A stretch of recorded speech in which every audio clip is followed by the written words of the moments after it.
Bunu necə başa düşək? Adı mehribandı, yoxsa özü mehribandı? Amma biz tanışıq. Axşamın xeyir. Hə, məncə oyun qutardı, təslim ol. Adam heç vaxt təslim olmamalıdır. Mirəliyev Qulam. Bu da ki, mənim peykimdir. İnanma kızım, o özü benim peykimdir. Buyurun süfreye.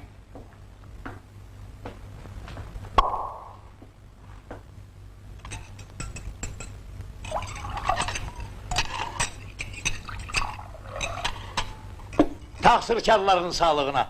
Koy onlar 300 ildə yaşasınlar. Sağ olun, minnətdarıq, sağ olun. Mehriban, bəs sən niyə içmirsən? Uşağa elə şey öyrətmə. Onu da bilin ki, hər işin çətini ilk addımdır.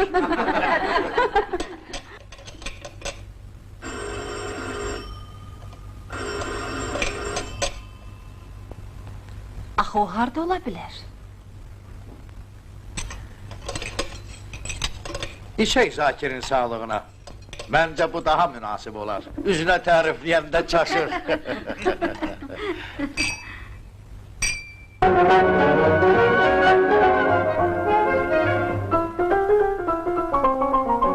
Gecdir, atanamı təbrik etməliyəm. Onları birlikdə təbrik etmək olmaz.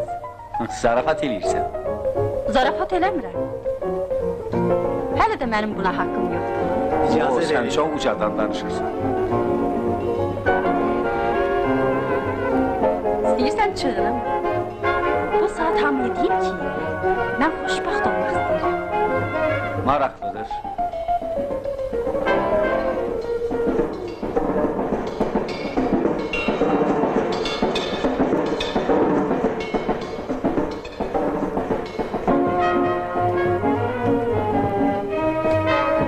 İnandım.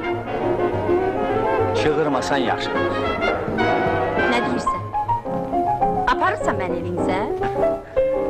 Sən qocaların arasında darıxarsan Zələngiz. Gəl burada qalaq. Getməliyəm.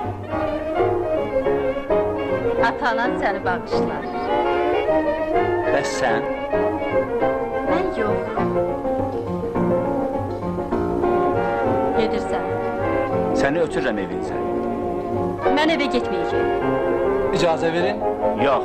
Üzr istəyirəm, bağışlayın.